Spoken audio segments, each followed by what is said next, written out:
Mega వార్తల్లో మీరు miss అవుతున్న మినీ డీటెయిల్స్ మీకోసం మేము ఇన్ఫార్మ్ చేస్తున్నామంటే కన్ఫర్మ్ చేస్తున్నట్టే. Good evening and welcome to foresights TV. నేను మీ Avinash Janagama. Welcome to my special analysis.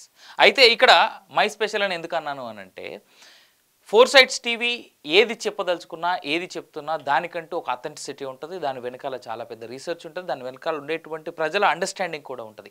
అవన్నీ బలికిన తర్వాత, అవన్నీ కూడిక చేసిన తర్వాతే మేము మా మాటగా ప్రజల మాటని, తర్వాత రాజకీయ నాయకుల యొక్క రాజకీయాల్లో ఉండేటువంటి విశ్లేషణని అన్నీ కలిపి చెప్పేటువంటి ప్రయత్నం మేము చేస్తాం. బేసిక్లీ నా బ్యాక్గ్రౌండ్లో ఉన్నటువంటి ఫోటో మీరు చూసుకోవచ్చు. BRS, BJP, Congress. ఎందుకు ఈ ఫోటోనే చూపిస్తా ఉన్నాను అంటే దాని వెనకాల ఒక కారణం ఉంది.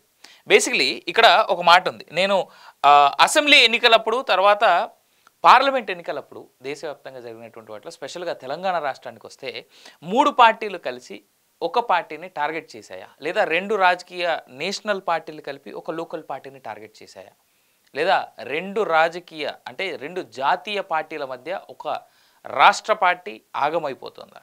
ఆగం అనేటువంటి మన తెలంగాణ పదం కాబట్టి వాడాల్సి వస్తుంది ఇక్కడ. అంటే కారణం ఏంది? అసెంబ్లీ ఎన్నికలప్పుడు కాంగ్రెస్ ఏమో చాలా క్లియర్గా చెప్పింది. ఏమని చెప్పింది?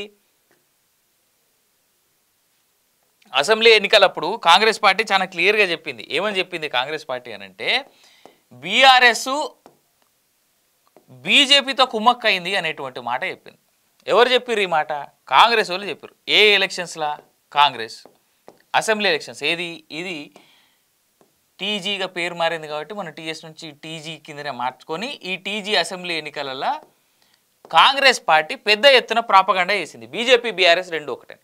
అదే పార్లమెంట్ ఎలక్షన్స్కి వచ్చేసరికి మళ్ళా బీజేపీ పాపం దాని డ్యామేజ్ కంట్రోల్ చేసుకునేటట్టు 8 సీట్లు వీళ్ళు గెలుచుకున్నారు తెలంగాణలో. కాంగ్రెస్కి 8 వచ్చినాయి. బీఆర్ఎస్ సంగతి ఏంది? 0. ఎందుకు 0 వచ్చింది? అసెంబ్లీ ఎలక్షన్స్లో కానీ పార్లమెంట్ ఎలక్షన్స్లో కానీ కాంగ్రెస్, బీజేపీ, బీఆర్ఎస్ 2 ఒకటని కాంగ్రెస్ చేసినటువంటి ప్రాపగాండా తెలంగాణ నలుమూలలోకి వెళ్ళి ప్రతి ఓటరు బీజేపీ తర్వాత బీఆర్ఎస్ 2 ఒకటే అనుకున్నారు. కాబట్టి డిపాజిట్లు ఈడైతే కనీసం డిపాజిట్ల పైసలు కూడా ఎవరికి రాకుండా ఓడగొట్టినటువంటి పరిస్థితి తెలంగాణ ప్రజలు. కానీ ఇక్కడ కనీసం చెప్పుకోవడానికి 20-30 సీట్లు అయితే కనబడుతున్నాయి. ఇక కాంగ్రెస్ అధికారం ఉన్నది, దాని గురించి వదిలేద్దాం.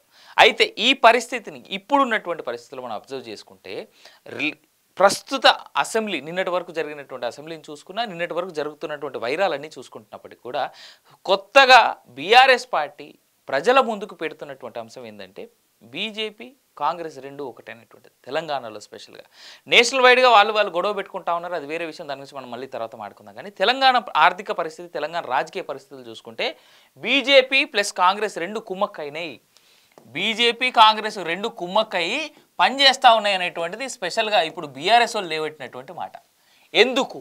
కేవలం రాజకీయ కక్షల కోసమేనా, లేదా కేవలం ఒకరి మీద ఒకరు దుమ్మెత్తి పోసుకోవడం కోసమేనా, లేదా తెలంగాణ రాష్ట్రంలో మిగిలినటువంటి అంటే డెవలప్మెంట్ తర్వాత ఇంతకుముందు ఉన్నటువంటి పార్టీలు చేసినటువంటి అన్యాయాలు, అక్రమాలన్నింటిని పక్కదోవ పట్టించేసి కేవలం మీ మీద మేము, మా మీద మీరు దుమ్మెత్తిపోయండి కాబట్టి తెలంగాణ సమాజం, తెలంగాణ ప్రజలు ఇవన్నిటిని దేన్ని లెక్క చేయకుండా కేవలం మీరు మా మీద, మీ మీద వేసేటువంటి దుమ్మిని లెక్క చేస్తారనేటువంటి ఉద్దేశం. ఇప్పుడు ఇక్కడ చిన్న మాట నేను తీసుకొస్తా. అల్లు అర్జున్కి సంబంధించినటువంటి అంశం ఒకటి నడుస్తూ ఉంది. అల్లు అర్జున్ అనేటువంటి అంశాన్ని నేషనల్ పార్టీకి తెలియకుండా లోకల్ పార్టీగా ముంగట ఉండి ఏదైనా చేస్తుందా? ఇన్ఫ్యాక్ట్ కాంగ్రెస్ ప్లస్ బీజేపీ ఆడుతున్నటువంటి ఈ ఆటలో బీఆర్ఎస్ పార్టీ ఆగమైపోతుందా? వాస్తవానికి బీఆర్ఎస్ పార్టీకి మనుగడ లేకుండా చేసేటువంటి ప్రయత్నమేనా ఇది? బీఆర్ఎస్ నాయకులకు సంబంధించి ఒక్కొక్కరికి సంబంధించి ఇటు కేటీఆర్ కావచ్చు, హరీష్ రావు కావచ్చు, కేసీఆర్ కావచ్చు, లేదా ఇంతకుముందు గతంలో మంత్రులుగా ఉన్నటువంటి వాళ్ళే కావచ్చు, వాళ్ళందరి చిట్టాలు, వాళ్ళు ఇంతకుముందు చేసినటువంటి లూటీ అనేటువంటి పదం కరెక్టో లేదో నాకు తెలియదు, కానీ ఈ లూటీలు లేదా వాళ్ళు చేసినటువంటి స్కాములు, ఇంగ్లీష్ పదం కాబట్టి చాలా ఇంట్రెస్టింగ్గా, చాలా ఈజీగా ఉంటుంది కాబట్టి అందరూ వాడతారు. కానీ ఈ స్కాములు కేవలం బీఆర్ఎస్ వల్లే ఎందుకు బయటకు వస్తున్నాయి? అంతకుముందు అధికారంలో ఉన్నటువంటి కాంగ్రెస్ పార్టీకి సంబంధించినటువంటి నాయకులకు ఎందుకు బయటికి రావట్లేదు? అంటే అప్పుడు బీఆర్ఎస్, కాంగ్రెస్ 2 కలిసి పనిచేసినాయా ఎవరికి బయటికి రానియకుండా? ఇలా బీఆర్ఎస్ కాంగ్రెస్ వాళ్ళు మాట ఇట్టలేదు కాబట్టి బీఆర్ఎస్, బీజేపీ 2 ఒకటని చెప్పేసి కాంగ్రెస్ వాళ్ళు బీఆర్ఎస్ వాళ్ళకి సంబంధించినటువంటి అందరి ఈ స్కామ్లన్నీ బయటకు తీస్తుర్రా? నిజంగా తెలంగాణ సమాజానికి అంత అన్యాయం జరిగిందా? వాస్తవం జరిగిందా జరగలేదా అనేటువంటి తర్వాత లెక్కలు. ఎందుకంటే చాలా వరకు అంశాల్లో చాలా వరకు ఇప్పటికే సిట్లు నడుస్తూ ఉన్నాయి, ఏసీబీ కేసులు నడుస్తూ ఉన్నాయి, ఈడీ రైడ్లు నడుస్తూ ఉన్నాయి, ఈడీ కేసులు నడుస్తూ ఉన్నాయి, ఐటీ రైడ్లు కూడా నడుస్తూ ఉన్నాయి.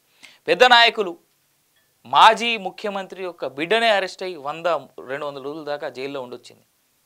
రేపో మాపో కేటీఆర్ అరెస్ట్ అని కూడా అంటూ ఉన్నారు. అంటే లోకల్గా ఏదైతే రాష్ట్ర రాజకీయ పార్టీ ఉందో తెలంగాణ రాష్ట్రాన్ని సాధించుకోవడానికి ముఖ్య భూమిక పోషించినటువంటి కారణమైనటువంటి అప్పటి టీఆర్ఎస్ ప్రస్తుత బీఆర్ఎస్ ఏదైతే ఉందో దీని ఉనికి 2 జాతీయ పార్టీలు కలిపి లేకుండా చేద్దామనేటువంటి ప్రయత్నం ఇది. తెలంగాణ సమాజానికి తెలంగాణ రాష్ట్రాన్ని సాధించి పెట్టినటువంటి రాజకీయ పార్టీకి ఉనికి లేకుండా, మనుగడ లేకుండా 2 జాతీయవాద పార్టీలు కలిసి ఆడుతున్నటువంటి నాటకంలో ఒక రాష్ట్ర పార్టీ మనుగడ ప్రశ్నార్థకమైన.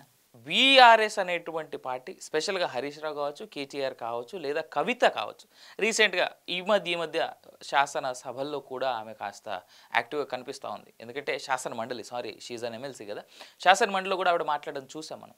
అయితే ఈ సందర్భంలో ఒకవేళ బీఆర్ఎస్ బీజేపీ గనక 2 ఒకటి అయి ఉంటే, బీఆర్ఎస్ బీజేపీ 2 ఒకటి గనక అయి ఉంటే ఈడీ కేసు మా మీద ఎందుకు పెడుతున్నారు, ఈడీ కేసులు మా మీద ఎందుకు నమోదవుతున్నాయి అనేటువంటిది బీఆర్ఎస్ వాళ్ళు చేస్తున్నటువంటి ప్రశ్న కాంగ్రెస్ వాళ్ళని. సరే, అదొక యాంగిల్.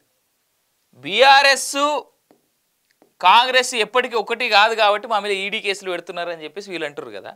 బీజేపీ కాంగ్రెస్ 2 ఒకటే కాబట్టే మా మీద లోకల్గా, అంటే తెలంగాణ రాష్ట్రంలో ఉన్నటువంటి కాంగ్రెస్, అధికారంలో ఉన్నటువంటి కాంగ్రెస్ పార్టీ మా మీద ACB case, anti corruption bureau వాళ్ళు ఏసీబీ కేసు స్టేట్ గవర్నమెంట్ పెట్టింది కాబట్టి వాళ్ళ మాట.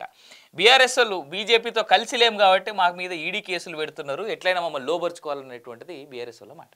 అంటే మేము 2 జాతీయ పార్టీలకి మేము వైరమైనం అయ్యాల, ఆ 2 జాతీయ పార్టీలకి మేమే అపోజిషన్. తెలంగాణ రాష్ట్రంలో కేవలం బీఆర్ఎస్ అనేటువంటి పార్టీ లేకుండా, అంటే ఈ రాష్ట్రంలో బీఆర్ఎస్ అనేటువంటి పార్టీని మళ్ళీ ఎదగకుండా చేసేటువంటి ఉద్దేశంలోనే 2 జాతీయవాద పార్టీలు ఉన్నాయనేటువంటిది బీఆర్ఎస్ వాళ్ళు చేస్తున్నటువంటి పెద్ద ఆరోపణ. ఇవాళ ఈ ఆరోపణలో వాస్తవం ఎంత ఉంది అనేటువంటిది ప్రజలు ఆలోచించాలి.